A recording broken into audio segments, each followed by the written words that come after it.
We have a group of vertebrates, the amphibians, that evolved 360 million years ago. They've been incredibly successful. They've made it through mass extinction events and better than many other vertebrates. I'm thinking in particular of things like dinosaurs.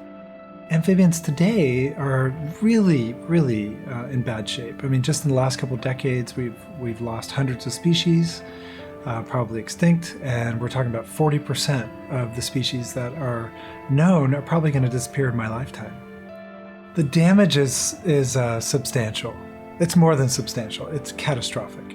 One of the causes of worldwide amphibian decline is a fungus called chytrid, or BD. So these are these microscopic fungi that live in water. It infects the skin of amphibians, so it's a skin disease. And for amphibians, unlike mammals and other vertebrates, the skin is incredibly important as an organ. They breathe through their skin. Many amphibians don't even have lungs. They breathe right through their skin. And they can breathe underwater, they can breathe on land.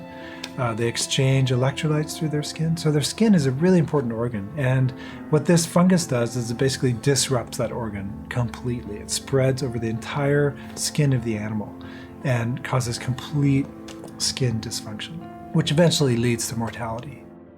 It's causing such massive declines all over the world, and it's just really important to understand more about BD disease dynamics and where it has spread to and where it may be causing new threats to try and conserve some of these amphibians that are threatened. Vance, Sonia, and Dave Blackburn are in a race to stop BD. They start by looking into the past.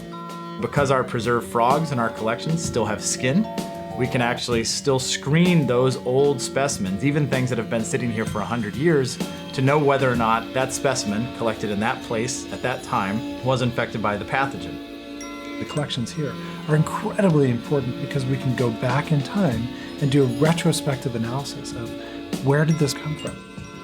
The scientists are also looking for clues to understand how some species survive BD. The really interesting thing about this pathogen is that it doesn't affect all species equally.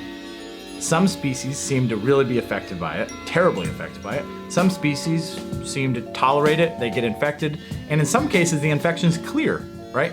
So the question is, why? How are they doing it? Is there some sort of environmental reason that the place that they live is not good for the fungus? Or is it that they're able to fight off the fungus themselves through their immune system? Or is it something else? Is it that some of them might have microbes that live, symbionts that live on their skin that are beneficial, that protect them from these pathogens? Sonia and Dave are looking at the microbes that live on African frogs, using swabs that Dave brought back from a recent trip to Cameroon. I'm hoping to be able to identify groups of microbes that have the potential to have antifungal properties and could protect from BD that may be entering new populations. Vance and his colleagues have been testing this out by bathing frogs in a microbial bath in the Sierras to help stop BD there. What we want to do is try to sort of help out those populations by sort of bumping up their defenses, their symbiotic defenses in this case, against this invading pathogen. And we've been able to do it in a couple of cases in the Sierra Nevada. How can we change an outbreak that normally would lead to extinction and then sort of switch it towards something where we might be able to get survival of the host? I want these amphibians to be around in the future. These really cool frogs and salamanders that are part of what makes our world so interesting.